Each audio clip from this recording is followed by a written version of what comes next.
Oh, come on.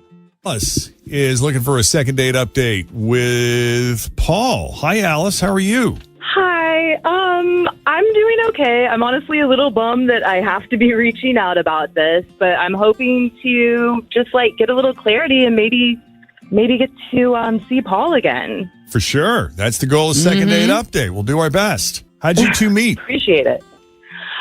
So we met at a Christmas party and totally hit it off right away. We have mutual friends. Ended up talking with him maybe 70% of this whole Christmas party.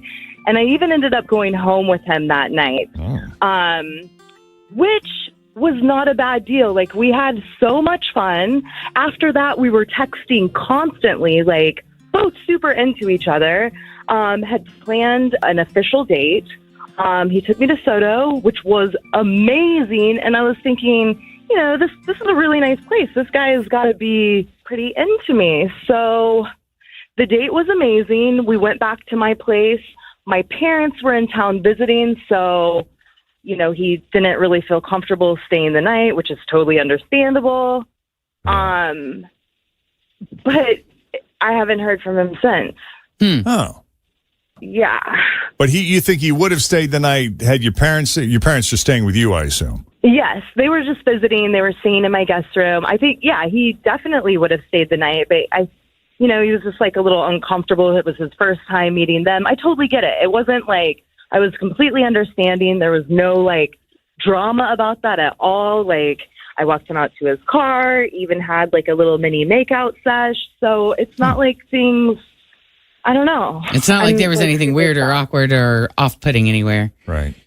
No. Okay. Yeah. Did he have a chance to meet your parents? Yes, he did, briefly. And yeah, my parents are super cool. They're super laid back, so I know it's not anything with them. Right. I'm really stumped.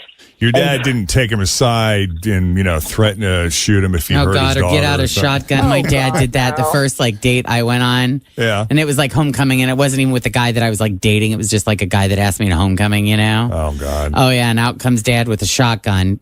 Dad, stop it. It's not funny.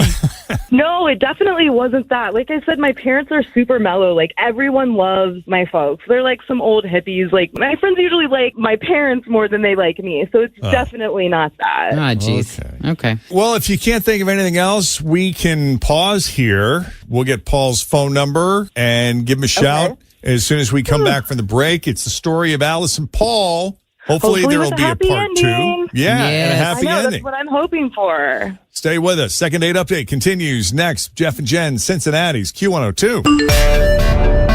So Alice met Paul at a Christmas party, one of those deals where they hit it off right away and ended up spending a good portion of the night just chit-chatting away. And she ultimately took him home, hooked up, I guess. There was a little bit of hooking up, but that's not, what the problem was, because we went out after that. Right. And then you were texting back and forth there, so it seemed like something was starting to come together. He takes you out on an official date. You bring him back to your place. He probably would have stayed the night, but your parents are in town, and they were staying with you in the guest bedroom, so he was like, I probably shouldn't.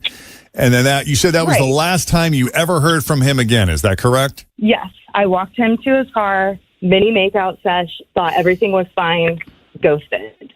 Weird. It was going so good that I'm almost concerned that something happened to him. If we didn't have mutual friends, but even they haven't heard from him. I can't get any information. So I just I need to know what's up.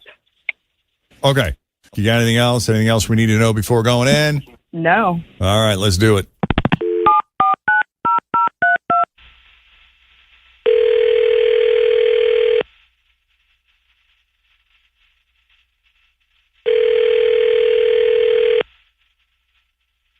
Hello. Hi, Paul. Yeah, this is him. Just the man I'm looking for. Hi, Paul. It's Jeff and Jenn at Q102. How you doing? Jeff and Jenn? From the radio show. How you doing, man? Dude, I'm a huge fan of you guys. I listen to you all the time. Well, thank you for being a fan. We appreciate that. Did I win something? Not yet. We're hoping if this works out, we can set you up with a dinner with a very special person who we've come to know and love. And her name is Alice. Alice. Okay, I'm guessing second date update. It's totally second Yep. date update.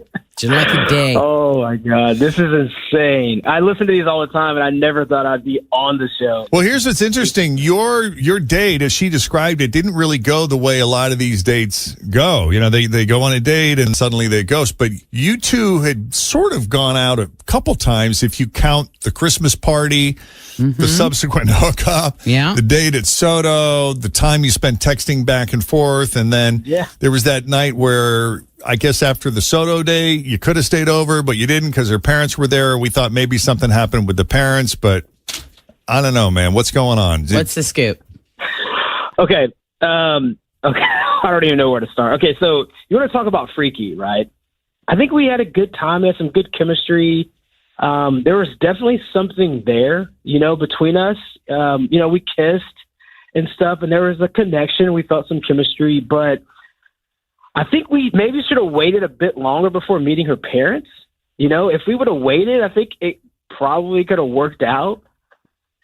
Well, what happened? I don't know. Well, that was hard to avoid just because they happened to be staying there, but it wasn't like she took you home to meet the parents per se. Okay, no, but let me tell you what happened. It was crazy. So her parents are, I don't know, I guess they're in their 60s, I'm guessing. And she introduces me to them. They're super friendly, super chill. Like, they got like a whole hippie vibe going. I'm digging them. They're like, we had like 15 minutes of like small talk back and forth. And then her mom takes her dad's hand, right? And she's like, I'm going to give y'all some alone time. I was like, okay. And she leads our dad down the hallway. They go in the bedroom. And within minutes, we hear this moaning coming from the bedroom. The headboard is like banging against the wall. I'm talking like loud. This is really loud. They're just going at it. And I don't even know what to do. At this point, it should be like an awkward, apology. She should apologize for like hearing this, but she doesn't seem fazed by it at all. I look at her in her eyes and like my eyes are like popping out of my head. Like, what the hell is going on? And she just kind of like rolled her eyes. She said something like, I don't know, like they've been doing this their whole life or something to that sort. Like this is like a normal Tuesday for her. I'm just like, what is going on? She poured me a glass. Just kept talking and going on with the date like nothing was wrong. Like her parents weren't just banging in the next room. It was crazy. Yes, and no, check this out. I heard her mom. She said, "Harder, Daddy, harder." Oh God! Give it to me, Oh Daddy. my God! Stop right there. I'm not kidding. It freaked me out. I would die on either side, whether it was my parents or.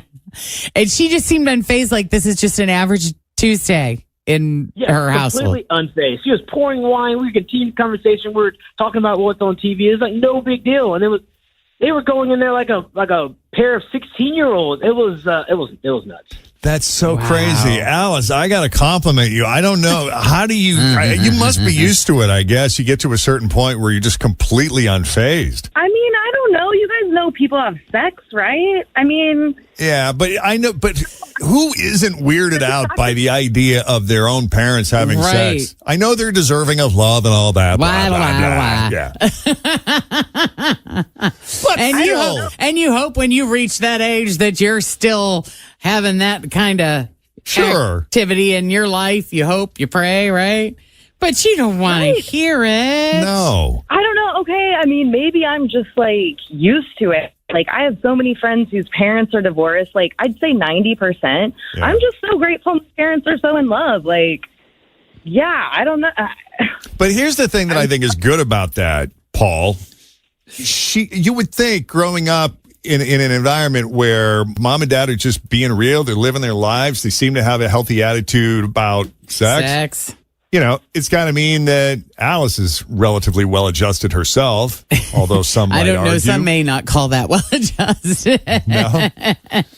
Mom, Dad, it's cool it in there. Come on. Knock it off. But I would say that you're probably, I would assume that you have very open and honest conversations about sex with your parents and probably have since a very young age. I do. It's when the parents act like it's taboo or dirty or wrong that it becomes an issue for a child growing up. That's exactly my point. Yeah, and I don't think it was as bad as Paul's saying. I mean, clearly, like, okay, yeah. Come on, you know that it was loud. You know they were loud. You got to admit that they were loud, right? They were. I mean, you got to try to keep it down when other people are in the house. I mean, did they have to be so loud? Like if that, let's set aside the fact for a moment that they were her parents. If they were just friends of yours, or you were on like a couples retreat or something, and you could hear the people in the next room, would that bother you? Or is it the fact that they're her parents? It was the fact that they were her parents, I think, and then and the fact that she didn't even like apologize or even like she wasn't fazed by it. You know, she was like, "Oh, I'm sorry," you know, that's what they do, but like she was like unfazed. I mean, that's a little strange to me. You know what I mean? I don't know. More wine? I just don't think I can look them in the eye anymore. You know what I mean? Like, just you. I get his point. I just don't think she should have to apologize for her parents' behavior. Yeah. You know. So there's no possibility of a second date here, Paul, or third date, or whatever number we're at. You know, I can't imagine. No, I just can't. I'm sorry. Really? I mean, are you kind of envisioning your future and like spending the holidays? Oh yeah, they're moving in, man. And the grandparents, you know, and then they become the grandparents, and you've got a 3 or 4 year old, and grandma and grandpa are going at it. And you're supposed to be watching them. Who's watching who? No, I mean the parents are supposed to be watching the kids, not doing what they were doing. Yeah, grandma and grandpa are supposed to be babysitting. That's not that. right. Not getting distracted. None of that tomfoolery. That's right. I mean, look, my parents don't live with me. They were just visiting. It's not like they're, you know, if we went out again and you came to my house, that it's going to happen again until, you know, the next holiday. I mean, it's avoidable. You just don't ever have to be stay somewhere where the parents have access to. I mean, would they ever, let's say you were living in a 1-bedroom house without a guest room. Yes. Would they, you know, would they go in the bathroom and do that? Ew. I'm sure they would. They seem like the type. Okay. They would just wait till I left the house and then they'd go in my room. Okay. Or on the floor. Right. Well, you know, if it's not a match, it's not a match. Yeah. I mean, it's okay. I love my parents so much, and I want someone that loves them too. Like, they're awesome. Yeah, maybe it's not traditional, but I mean, I hope that I have a relationship like that someday. That's what I'm looking for. Yeah. For sure. Okay. Yeah. Paul, we appreciate you taking the call. Thanks for listening to our show and being a fan. Absolutely, guys. Y'all take care. Okay, all right, you too. And Alice, good luck to you, although I don't think you'll need it. Tell mom and dad we said hi. I will. And good for them. Good for them. Exactly. All right, take it easy.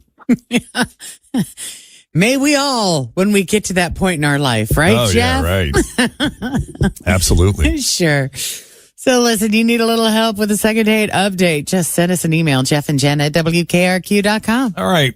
One more reason you might want to reconsider the ice in your whiskey. We'll have the story coming up. Also coming soon to Florida, radioactive roads. News that didn't make the news.